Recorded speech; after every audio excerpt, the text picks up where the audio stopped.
Hi, this is Shauna, the CEO and founder of Fuel Talent.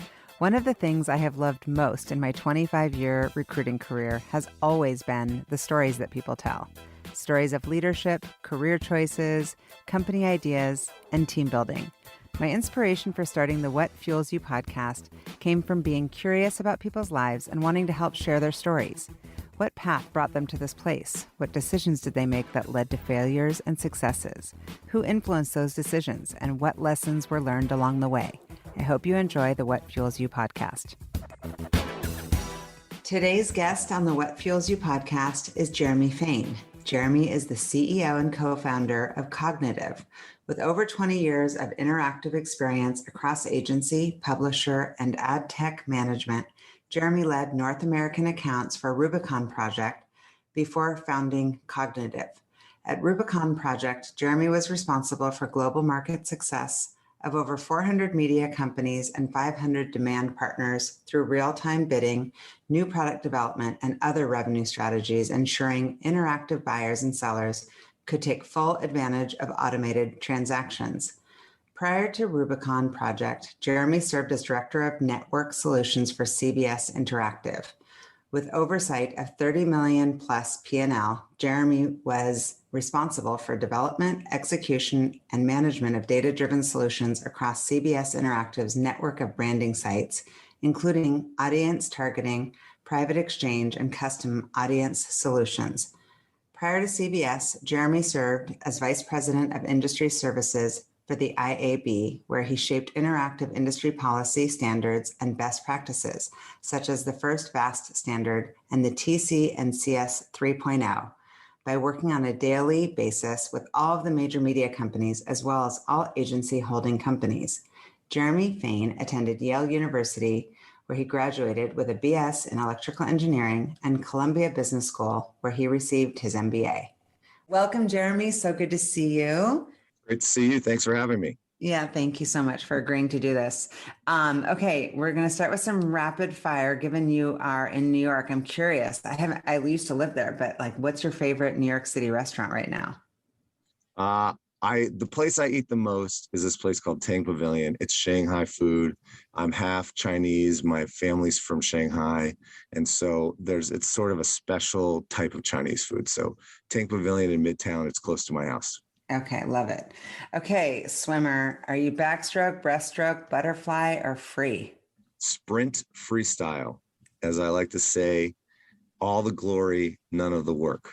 And swimmers will understand what I'm talking about. I swam growing up, so I do get that. And I was butterfly of all things. So that's all the work, all of the pain, and the big shoulders. Hard. Trying to get rid of those still. What is the best thing that you have read or listened to or watched, I guess, during this period over the last couple of years? We're all doing a lot of that. I feel like people are like, I binged. I'm still binging, which is sad. There's so much good television on. I'll pull out Bosch. I'll choose Bosch. Over the last few years, Amazon has had this show. It's based on books.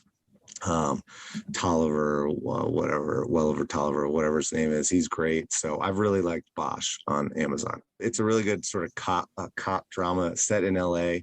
Oh, I love cop drama. We're all locked up in COVID. It was warm and sunny and nice. Nice. Okay, Bosch. I got it on my list.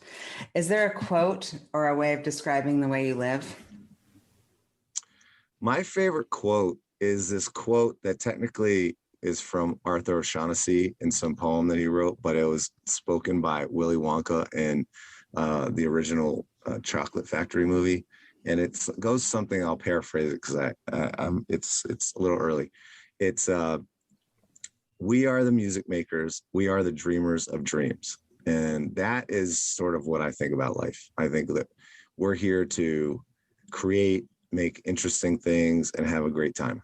You seem like you've lived a pretty idyllic life and gone after your dreams in that exact way that you described. So I don't know what age you were when you discovered that quote, but that doesn't surprise me at all. Okay. I like to have fun. Yeah, you are fun. What are some words used to describe you as a leader or your leadership style? Fun, high expectations, work hard, play hard. Yeah. I'm guessing you're an empath too, that you really like, I get a caretaker vibe from you, like that you actually truly care about your people. Some people who work for me would say that, and some people would not. Well, that's a sign. I mean, you have to make tough decisions sometimes, right? You got to be tough. I think all of my friends would say that. I think that I think, most of the people you have on the show will probably admit that being a boss and then being the CEO is a lot harder than being a good friend. Oh, yeah, of course. We have to make tough decisions that, I mean, the worst part is ever letting people go or even giving tough feedback, I think is something that's like a muscle skill that you learn over time. How to give, like, I call it the velvet hammer, like, Yes. be strong, but give a little warmth within that. Okay, Jeremy, what's your biggest pet peeve?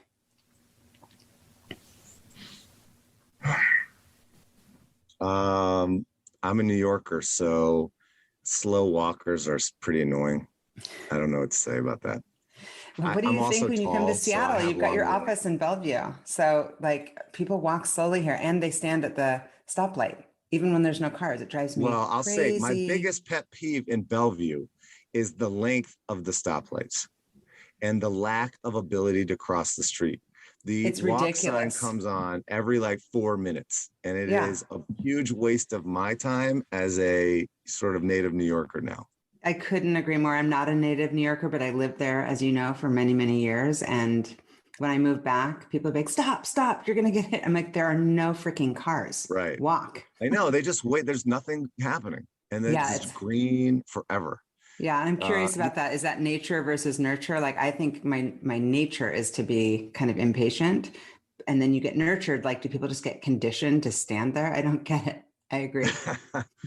Well, for me, it's all about efficiency of time usage. Like that's something that I learned very young, that I'm functional, I'm functional, but I really enjoy doing nothing.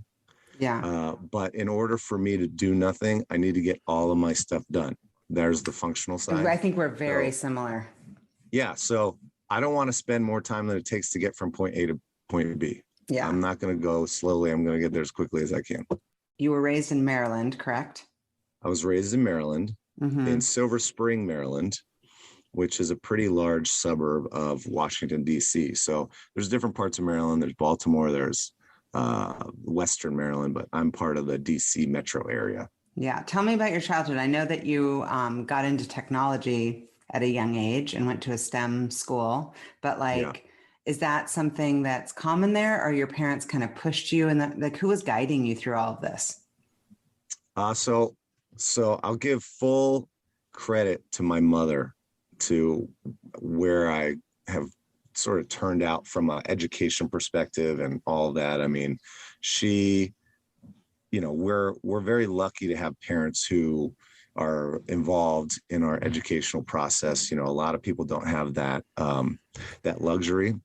And my mom, when I was young, decided to stay at home and take care of us until my younger sister, was in kindergarten. I was 8. But throughout that, she really was trying to figure out what was best for me. Because frankly, the schools that she sent me to were not good fits when I was young. I actually went to 3 elementary schools. So I went to I went to a French immersion school first, which was in my neighborhood. And I lived in Montgomery County. Montgomery County historically has had very good schools. It's sort of like a part of their value system in the county. So they're very well funded, and they have a lot of different kinds of diverse programs. So I was at a French immersion school, but I was getting in trouble a lot because it was I don't know. I was moving forward. It was probably too strict and you were moving. I mean, I was a hyperactive child, definitely, but I was bored, my mom would say. And I think that's probably right. So good for her to recognize it, right?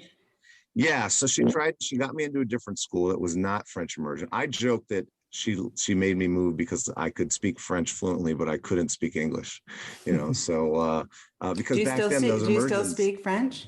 No, I'm terrible. You lost French it by the time you were 9. Yeah, but by 2nd grade, I was pretty good at it. But it was I don't think they do that anymore. But immersion schools used to be all day French, like all day the language. And so we didn't speak English or read English at all day in school. And I think they try to split it up a little bit more now, which I think is smart because my writing was terrible. My English writing was terrible. And all right, so anyway, I moved to another school, and it had a gifted and talented program, which was great, but there was still another sort of magnet school that I could test into. I did that in 5th grade, and then I met my actual founders in that school. Wait, so you met your founders? STEM school.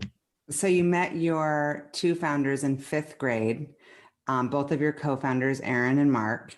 And what would your other 5th grade friends say? I'm sure you're in touch with some of them about the fact that the 3 of you combined efforts, like which one of you was most likely to kind of pursue entrepreneurial endeavors? Well, as we grew up, it was clearly Mark. Mark, it was definitely the biggest risk taker. I think part of being an entrepreneur, you have to have a high risk tolerance. You have to be really willing to just throw it all into the wind and go all in. I actually don't have that high risk tolerance. I'm more of the guy who likes to gamble at games that I know the odds are decent, and that if I play the game well, and it's still gambling, but I like to mitigate my risk. I'm a mitigation person. I think that talking to some of my advisors, my more experienced CEO advisors, they tell me that one of the things a CEO really needs to be good at is risk mitigation. That is literally the CEO's job. So I think I'm really good at that's good. But, some people have the misperception, or maybe it is correct, that the foundation of having, electrical engineering from Yale, consulting background, Columbia MBA would be something that would increase the odds of success. So maybe the risk mitigation thing makes sense to people, to you from the inside, but from the outside, I'm like, oh no, I would bet on this horse. And I don't know Aaron and Mark, but if I just met you, I'd be like, this guy's kind of got the unicorn factor. So I'm going to give him some money if I was an investor, and your idea. I mean, you're solving a problem that we're going to get into with Cognitiv. Yeah. But so you, generally speaking, had a pretty good childhood. Did you have a sense that you knew what you wanted to be when you grew up?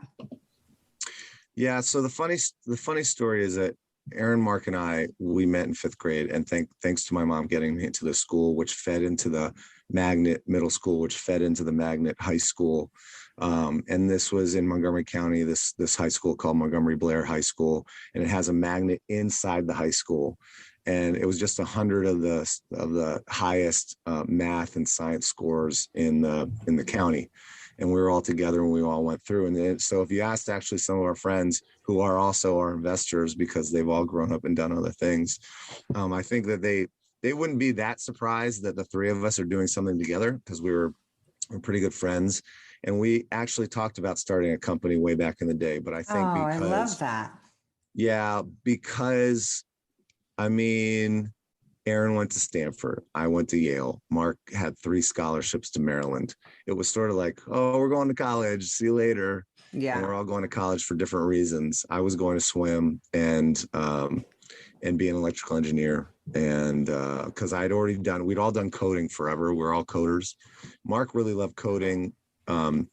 But also was in like ROTC, and Maryland had a ROTC program, and he wanted to do that. What's ROTC? Should I know what that is? ROTC. Oh, ROTC. I've never heard. That's probably. Training. Oh, wow. Yeah, interesting. Yeah, so he wanted to be in the Air Force. He didn't end up doing that, but that's right. One of the so reasons. What made you decide? I'm always just curious how people make decisions. So you went to Yale, and then did you get recruited into consulting? I guess straight out of Yale. Is that like the typical like investment banking or consulting? Yeah. So the story I tell is that my parents told me that I couldn't come back home. I needed to get a job. And when you go to an Ivy League school, it's nice and it's not nice in a way that there's heavy recruiting early on in your career there for either consulting or banking. And things have changed a little bit. But generally speaking, there's a playbook for sure. Yeah, there's a playbook of like law school, med school, PhD program, consulting, MBA, banking. The whole deal. And I, I feel like I have a pretty, I like to think creative side. And I just was not like sort of an investment banker type.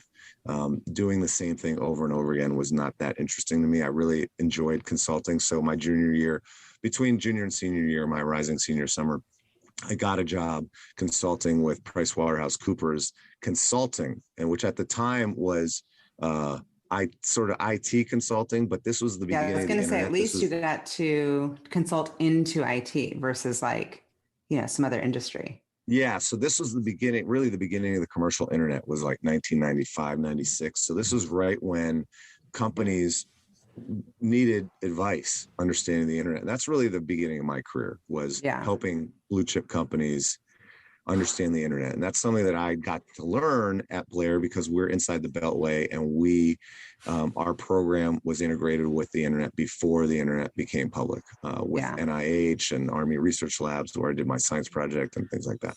Interesting. So did you feel that it was necessary, and what advice would you give others, I guess, who are considering getting an MBA? Like what kind of led to that decision to pursue that? Well, for me, yeah. And so to lead back to this sort of risk adverse, this mitigation, I knew early on that I really liked business. I run a little snack bar at my pool with my friend Ben. I love it. Yeah, we called it Ben and Jeremy's, which everyone thought was hilarious. I liked that. I liked coming up with ideas, selling things, and making money. I love that. Yeah. But I'm also I have this risk mitigation sort of slant to me. So as I got out of school, I wanted to learn how to do it right. I didn't want to just have, hey, I have an idea and I'm going to go and make a business. I have no idea how to do that, but there's a lot of that goes around. Oh, for sure. Especially there's a lot of that goes around. I think there's a lot of it in Silicon Valley for sure. Yeah. I mean, I'm just not that kind of person. I want to make educated decisions. So I took my career in a direction where I wanted to learn the business of how the internet was affecting blue chip companies, and maybe do something with that. But what happened was I found myself pigeonholed because of my tech background on the tech side of the business decisions. And that's why I went to business school. So again, it was my career is this weird sort of half luck, half planned out idea of, hey, if I want to be a CEO or really run a good company, I need to have the business side of things, which I didn't get in college. I only got the science and tech side. So I always knew I wanted to be the business side of tech, but I only had one side of that. So that's why I went to business school. So then you kind of didn't go back into consulting and pursued Lab, CBS, Rubicon. Which of those companies was kind of, I guess, your most formative years as far as learning? So for me, the right out of business school where I learned the most was at the Interactive Advertising Bureau, which is the trade organization that represents. Oh, I said media. Lab. I meant IAB. Yeah. Yeah, media companies. And that was right after business school. And it was this weird thing where I was interviewing with Silicon Valley tech companies. And then this opportunity came along in New York City, which I really wanted to be. I wanted to be a little closer to my family. Being Chinese, my grandmother was still living with us when I was, and she was like 90 at the time, and I just didn't think she was going to last very long, but she lasted another 10 years. So that's another story. Oh, wow. So you got good genes. I wanted to stay in New York, and I got this opportunity to basically be a consultant to the industry. So that's really what the IAB was for me. I got to consult all of the media companies and then solve problems for the entire industry with the help of all the media companies. There were a lot of barriers and complications and non-standardization in internet advertising back in the early 2000s. And it was retarding the growth of the industry. It was very hard to buy massive amounts of advertising. And so we fixed all those things in those 3 and 4 years. And that was really great because I got to fix these sort of structural problems in the internet advertising industry. And now I can see the fruit of those labors, which is really great. So these companies that you were at, I guess along the way, you were thinking about learning and changing the trajectory of some of these media companies, but were you also paying attention to the culture? I mean, I know that that's a big topic these days, but back then, were you paying attention to like, I want to kind of replicate these things, or this makes me feel more engaged in this company? It's a funny thing because I really, even though I went to business school, I didn't believe in reading business books, like Good to Great and all these things. I thought, I could just figure it out myself. And I think through osmosis in my career path, I started at PwC, which honestly, it wasn't for me. It was very regimented. It was not creative. And it was sort of like the cold porridge. And then I went to this I like that, the cold porridge. A lot of people I talk to in consulting or, who have had that background are like, I just didn't want to be the people that were like me when I grew up. Like I looked at the partners and I was like, I don't want to be that. Yeah. Yeah. The Well, cold porridge, partners, I like it. I definitely did. I looked at the partners and said, they travel more than I do, which was like 4 days a week. Right. And I'm like, that's not what I want. But also it was too regimented for me. So then I go to a startup that was like at the angel stage, then 5 people on the edge of 2001, which was like the disaster of the internet bubble, .com crash. And that was total chaos and no process and no culture. And then I ended up at Digitas, which was an amazing place for me. The way I like to describe Digitas back in the early 2000s was it was an independent agency, but public. It was a digital full service agency, which was pretty new at the time. It was only taking blue chip clients because it was run by very responsible senior agency execs, but it was staffed by young internet sort of natives like myself. So it was a great sort of company culture where the leadership wasn't letting us do crazy things like Razorfish which went bankrupt because all they did was .com companies. But we were bringing the cool new internet culture to American Express and HBO and New York Times and things like that. So that was really cool. Oh, cool. Are you still friends, I'm guessing, with a lot of people that you worked with there? Because that's probably also a fun culture.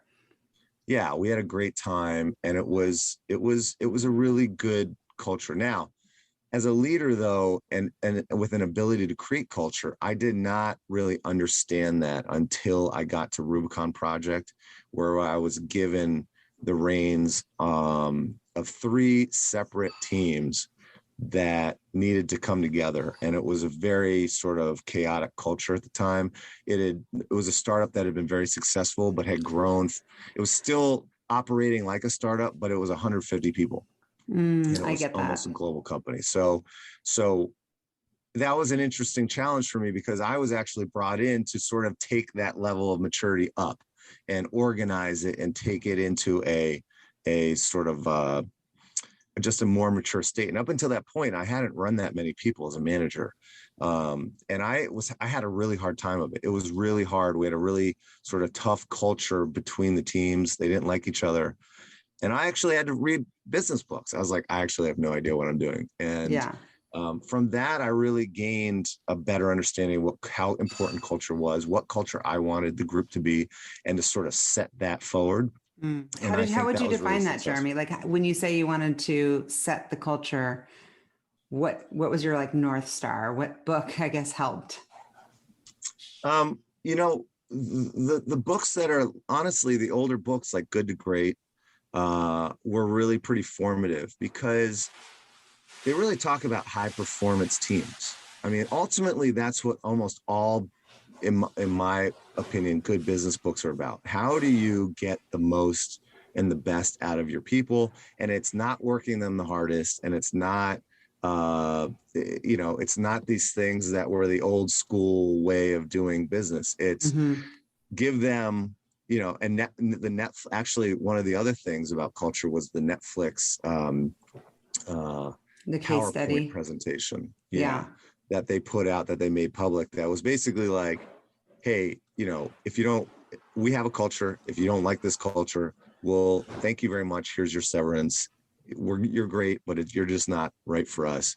Hiring fully formed adults. This idea that we're not going to track your vacation. You got to get your stuff done. So this idea of hiring fully formed adults has been a big improvement in my life as a leader and manager of a culture.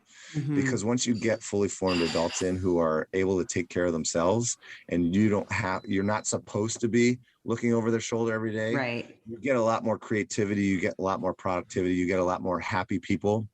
And you can really build a family around that idea. There's a lot more to it for us at Cognitiv, but I think those are the starting blocks, like fully formed adults, this idea that Netflix That's a great place to start. And then I think maybe giving a lot of transparency is helpful. And then somehow setting a expectation of accountability. Like, listen, I don't want to have to look over your shoulder. So just be accountable. It's like kind of a given that that's a value, but to kind of put it out there, I think is like, that's something that's not a fireable offense, but like you need to be accountable and own your shit. Like that's the only way to move forward. Yeah. And the Netflix thing changed. I mean, it didn't. I believe in developing people. I think that if your people are definitely your most important asset. It's hard to replace them. It's expensive to replace them. So you have to first pick correctly. You have to be good at selection. But if something happens and it's not right, you need to make that decision quickly. Yeah. If the person can't be performance managed, I guess they call it. Turn from an A- to an A to an A+. Yeah. Like if they're not like able to get feedback and able to develop, that makes sense. So you talked about, I guess, picking right. I think it's also crucial to pick right co-founders. And the baseline for the three of you is friendship. But how did you guys, I guess, discover or realize how you would complement one another as far as your skill sets? Like, who were you in the role? Who was Aaron? Who was Mark? And how did you decide to put your friendship at risk, frankly, and go into business together? Yeah, so that was the easiest part for us, honestly, because we grew up so, it's different when you go to school every day together since you're 10 through you're 18. It's like 8 years, but it's like 100 years, everything is accelerated. You go through ups and downs and lefts and rights and boyfriend, girlfriend problems and all these things. Yeah. And so we sort of felt like we knew how to handle each other interpersonally. We knew each other so deeply that was going to be very helpful for us versus being sort of professional friends or something like that. So we each knew that. And then also what was easy was that we really had we have complementary but not overlapping skill sets. We all speak the language of sort of engineering and coding. So I understand basically what Mark is saying. I understand what Aaron's saying. Mark understands what Aaron's saying. But Aaron is the scientist. He's the one that knows everything about neural networks, and he is the expert at our deep learning AI. So he's our chief science officer. Mark and Aaron he did coding for a while after Stanford, but then went off and got a PhD at MIT in neuroscience and has really been a scientist. Okay. Mark has always been a coder. He was an entrepreneur. He started his own companies. He went back to school after a while. He's always been a coder and then has become the mature CTO that we really needed over his career. And then finally, for me, I left coding behind a long time ago, but our background was really strong at Montgomery Blair High School and in college. So I understand the technology well enough, but I really have focused myself on business, which Aaron and Mark do not want to do. Yeah. So we really have complementary. That's actually a perfect overlap. And so did you come up with the idea and then tap them, or the three of you sat around and then tried to come up with an idea? Like, how did the birthing story of Cognitiv come to be? So Mark and I had always kept in touch about our little ideas here and there because Mark's really entrepreneurial and I always wanted to be entrepreneurial. But then finally we got to our late 30s and in our careers, we're all in the right place. Mark and I had an idea. We were ready to go. And Mark was like, we have to call Aaron and talk to him about it. We called Aaron. Aaron told us that was a stupid idea and that we should do this idea instead. And that idea ended up being Cognitiv, which is deep learning, custom algorithms to predict consumer behavior and then use that for advertising to help clients, our advertiser, marketer brands, place their ads in front of people at the right time in the right place to more efficiently sell their wares, get their brand out there, et cetera. Mm-hmm. And using this new technology called deep learning to do it. And that was Aaron's idea in the end. And so when I'm getting targeted ads, does Cognitiv play a role in that? How does it all work? How does deep learning and advertising work? So there's a lot of, talk about Facebook doing that. You're talking about something and then you see an ad on Facebook. I've never heard that there's anybody that said that actually happens, but I'm sure it does. I've seen too many anecdotal evidence on that. But what they do really in the background is what we do. But we do it off of Facebook and outside of Amazon. Facebook and Amazon and Google have invested a lot in deep learning. So deep learning, without getting into the nitty gritty of it, is what has powered most of the innovation in computing in the last 7 to 10 years. So Siri, Alexa, self-driving cars, those are all deep learning technologies. And if you remember, as we are not little kids right now, we remember when you couldn't do any of those things. Cars could not self-drive. Computers could not see really well. It was all science fiction. You couldn't talk to a computer. That didn't exist. And then overnight, it all was happening. Yeah, it's crazy. Like Elon Musk and SpaceX, those rockets, they land because of deep learning. The Mars rover, the most recent Mars rover, landed because of deep learning. It's just advanced the intuition of computers so much. So that is the basis for what we use in advertising now for us to find the right person at the right time that's actually going to convert. A lot of the time you're seeing companies retargeting you. They're spamming you. They're like just spamming you because you went to a site, but you don't convert. You actually don't buy that thing. It's better than guessing wildly because you've shown some interest in that brand or product, but the conversion rates are still really low. So for us, that's an example of where we can help an advertiser spend their money more effectively, is figuring out who's really interested in the products and spend money on those people and not spam just everybody who comes to a site. That's just one example of how we can do it. Interesting. And how did you end up funding the business? So that's an interesting story because we started in 2015, and in 2015, ad tech was in the dump from a VC perspective. And so we knew we had a great team. Okay. So there's a lot of the time, especially in Silicon Valley, it's a 20-something young person who has an idea to start a company. For us, we were all in our mid to late 30s. We had a lot of management experience. So we had a great founding management team that really a lot of VCs loved. And we had deep learning, but we had advertising on our deck. So we went and we talked to VCs and did this Sandhill Shuffle and all those things that you hear about. And it was just, nobody was interested in getting into ad tech. And on the side, we were raising friends and family. And just through sort of luck of the draw, we got in touch with friends of friends who were more like family offices, but individuals who were angels. And we were able to get funding to up and running about $1.5 million at first to get and build the product. People believed in the idea, and deep learning is still very hot and really is a fascinating and powerful technology.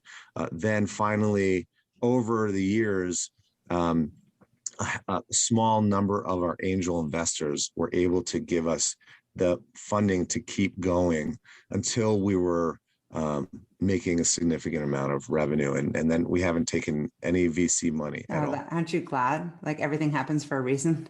I mean, then you get to be your own board. You don't have people to report into. They're not telling you a direction to take the company that isn't in line with your values.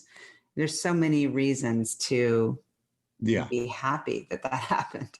There's a lot of pros. I would say if they're entrepreneurs or potential entrepreneurs out there listening, it worked for us because I was a sort of an industry veteran.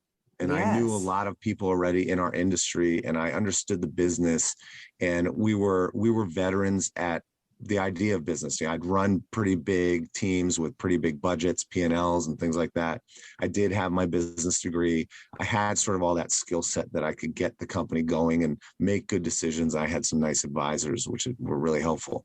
But when you're younger and you don't have those tool sets, VCs are very helpful in that way. So, for sure. Well, if they can provide a good board and be more strategic and open up introductions, for sure. But there's equally stories of people kind of being those VCs or board members who you're like scared to pick up the phone because they're going to be pissed off about, the numbers or the direction or the lack of success. How did you come up with the name Cognitiv? What does it mean? So, I guess cognition. So we wanted it to be, our brand is, we want to be the smartest people in the room. We want to be the science of advertising. We don't want to have smoke and mirrors. We don't want to be a catchphrase. And Cognitiv was the idea of a brain. That is what we're giving the computer, the cognitive ability to be human-like. Yeah. And that was really something that we liked about amazing that opportunity. Amazing that the name was available, because it's such a good name. Well, we're technically cognitive.ai. Oh, still, that's all right. And without the E at the end. But somebody had already cognitive.com. But, in 2015, .com wasn't cool anymore. So, .ai was pretty good. Yeah. And so who was your first big client that you landed and, ones to re-up, I guess, because that is a metric to look at, not just, hey, we got them, but then they kind of kept with us. One of our earliest clients was, and we're not really allowed to talk publicly about them, but they were a very large insurance company, which was really great for us. And our technology was really proven to be the only one. The great part about that client relationship, which we still have to this day, was that they got exactly what we did. They wanted the advanced stuff that we were creating, and they had a problem that nobody else could solve, that our technology could solve, which is incrementality, which is the idea that an advertiser, especially these big auto insurance companies, have oversaturated the market. Everybody knows Geico. Everybody knows Progressive. Everybody knows State Farm. Everybody knows Allstate, and they know all of their spokespeople, and they know all of their catchphrases. So how do you spend your digital dollars in a way that is effective and efficient, in that you're not going to show an ad to somebody who's already going to go fill out a quote? You want to show the ads to try to convince somebody that's not going to do that. That's the incremental lift that we're trying to find. And only in our experience, deep learning and the way we use it to predict whether somebody's incremental or non-incremental has been able to work consistently and scale in real time. Everybody else just sort of throws things against the wall and has a hypothesis, and maybe it works and maybe it doesn't. But our deep learning algorithms are customized to figure this out for this huge company, and they've really been a great partner for us. That's incredible. And so how is it measurable for them? I guess through the back end, there's some way of saying this is where the conversion happened. Sure. So we generally are working on conversions that are online. So for instance, with this insurance company, we gather data based on the quote being filled out. But our algorithms have worked well with footfall traffic. So, sometimes you allow your phone to tell you where you are, like with Uber, figuring out if somebody went to a store, using other parties' data, like a Catalina data will be able to anonymously show and connect. We showed an ad to this ID, and that ID bought that product in a store at like a Walgreens or something like that. So there's a lot of different ways to measure success digitally these days in an anonymous, non-personally identifiable way, which is really what fuels this I like it. What fuels you? I like it. That's right. Nice spin. How have you been able to attract talent? I know you've got two offices, right? New York, and you chose to be in our area. That's how we know each other, which is awesome. Bellevue. Yeah. How did you make that decision, and how has that strategy gone for you? Our two main offices are New York City and Bellevue. And actually, what happened was we started because we're all from Maryland. Mark was still living in Maryland at the time that we started the company. So we started, and he had his own engineering resources that he knew of down there. And we started the engineering office in Maryland.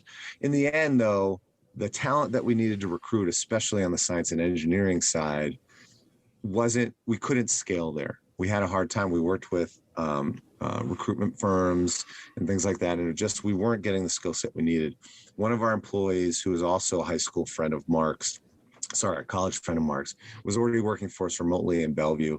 He'd always wanted to move out there. We made the decision to move out there for a number of reasons. And as you well know, I think, Seattle, Bellevue area is a great area to attract top science and engineering talent, and not just because Amazon and Facebook and Google are all heavily recruiting there, and Microsoft, of course, which has always been out there, but because actually for us, those big guys suck up a lot of voice in the talent pool. But there's always going to be folks who don't want to work for those huge companies. Mm-hmm. And that's where we really come in, especially because we're doing deep learning, which is the cool new thing.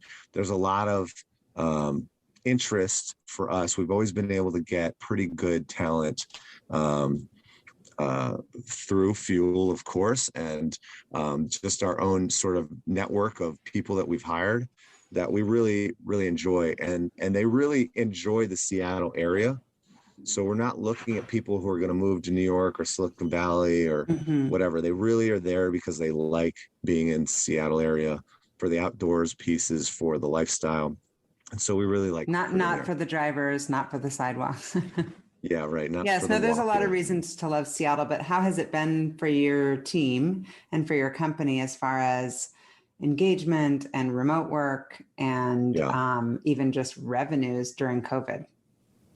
So that's an interesting part of the culture question. Okay, so we were always two offices. We also have a third new office in Berkeley, California now for science and for research, but we were always two main offices, engineering and business. And we always wanted to do something culturally to bring those two offices together as much as possible virtually. And this was before COVID. So, one of the things I'm most proud of right now is that we are a finalist in the Digiday Work Life Awards for most collaborative culture. I love it. Yeah. And that came out of before COVID, because we actually first we had a culture competition to say, how are we going to keep these two offices together virtually? What are we going to do? And somebody recommended that we should create non-work houses like in Harry Potter. Is that this house system? Yeah. So we have a house system that everybody gets sorted into when they come pretty randomly. We try to evenly distribute the offices and geographies and genders and teams, departments. Yeah. So that they're inter team, they're inter department. It's not about work. And we've been competing for all 6 years of our company in a house competition throughout the year, with a big finale at the end of the year and prizes and cash awards, and people take it very seriously. I love it. How many people do you have? How many employees do you have now? Well, we're up to 50 now. So that's the perfect size. I was just thinking, like, could that work on my team? We only have 23 internal. Maybe it works. It works really well with the small. We've had 4 houses historically, and I think up to like 30 people that worked with. We try to keep it to 8 to 10 people a house, and now we have 6 houses. And this is the coolest idea. I mean, I might have to call you and be like, tell me everything, because I love it. We're really big on culture too, and I think I love that idea. It goes back to our hope that we're developing high performance teams that are competitive. We want people who like to win. We're a startup company. We need people who are driven to win in a competitive landscape. And so that's a part of the recruiting piece, is like, hey, are you a competitive person? Do you like to play games? Do you like to do these things? Yeah. And so, and what are you measuring in the house system? Like, when you say people get competitive, they get into it, is it like, give me an example of like the end of the year award based on what? Well, we have every month we have a house competition, and it's scored with points. I am the arbiter. I am they call me Dumbledore.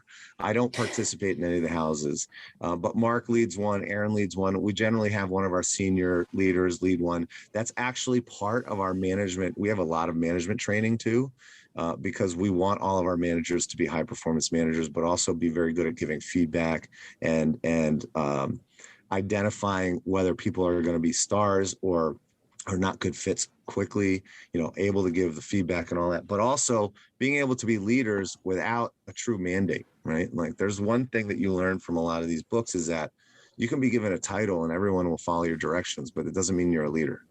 And we want to make sure that people have the opportunity to show that they can be leaders also in a non determined way. So the house competitions every month can be, since we've been virtual, we could do